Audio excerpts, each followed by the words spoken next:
ये अंधेरे भले ही डराते बहुत हैं, पर खुद को खुद से मिलाते बहुत हैं। इन आंखों का तारा अखिलेश ही बनेंगे, बाकी और तो हाथ हिलाते बहुत हैं। टूट गई विकास की डोर, अब लौट चलें भैया अखिलेश की ओर। जय अखिलेश, जय जय अखिलेश। अब की ताज बंधाएंगे फिर से अखिलेश भैया के। जय अखिलेश, जय जय अखिलेश। अब की ताज बंधाएंगे फिर से अखिलेश भैया के। केहू छू न पाई साइकिल वाली रेस भैया के। केहू छू न पाई 22 वाली रेस भैया के।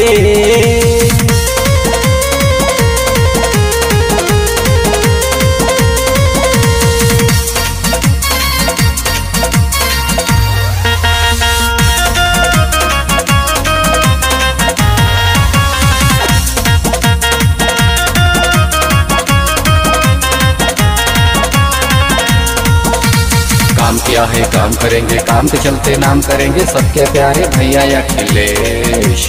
यूपी में मेट्रो ट्रेन चलाए, बिजली शिक्षा मुफ्त दिलाए, ऐसे मेरे भैया अखिलेश। काम किया है काम करेंगे, काम के चलते नाम करेंगे सबके प्यारे भैया अखिलेश। यूपी में मेट्रो ट्रेन चलाए, बिजली शिक्षा मुफ्त दिलाए, ऐसे मेरे भैया अखिलेश। शासन सत्ता हाथ होगी उत्तर प्रदेश में भैया के। जय अखिलेश, जय जय अखिलेश। शासन सत्ता हाथ होगी उत्तर प्रदेश में भैया के। केहू छू न पाई साइकिल वाली रेस भैया के। केहू छू न पाई 22 वाली रेस भैया के।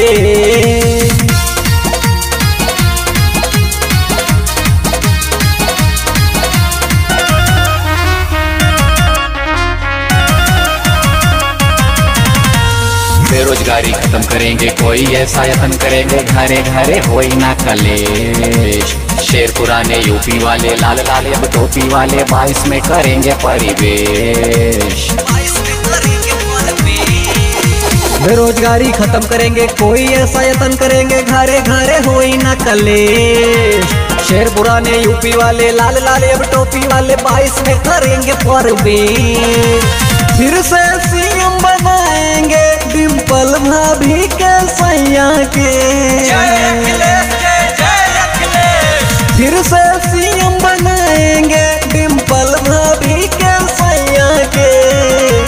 केहू छू न पाई साइकिल वाली रेस भैया की।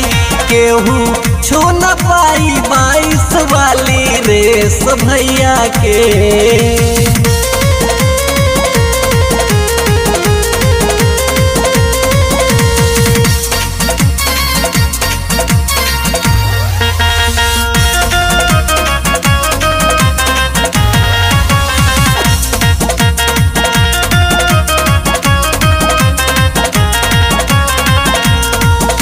समाजवादी पेंशन बनवाए, लैकन के लैपटॉप दिलाए, किसानन के हित में हमेश है खुश मिजाज गुरूर नहीं, दिल्ली से अब दूर नहीं, राजनीति पढ़े हैं विदेश।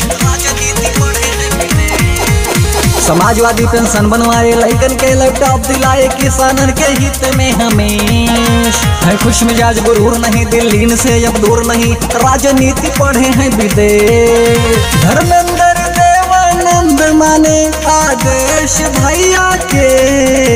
जय अखिलेश, जय जय अखिलेश। धर्मेंद्र देवानंद माने आदेश भैया के। केहू छू न पाई साइकिल वाली रेस भैया के। केहू छू न पाई साइकिल वाली रेस भैया के। केहू छू न पाई 22 वाली रेस भैया के।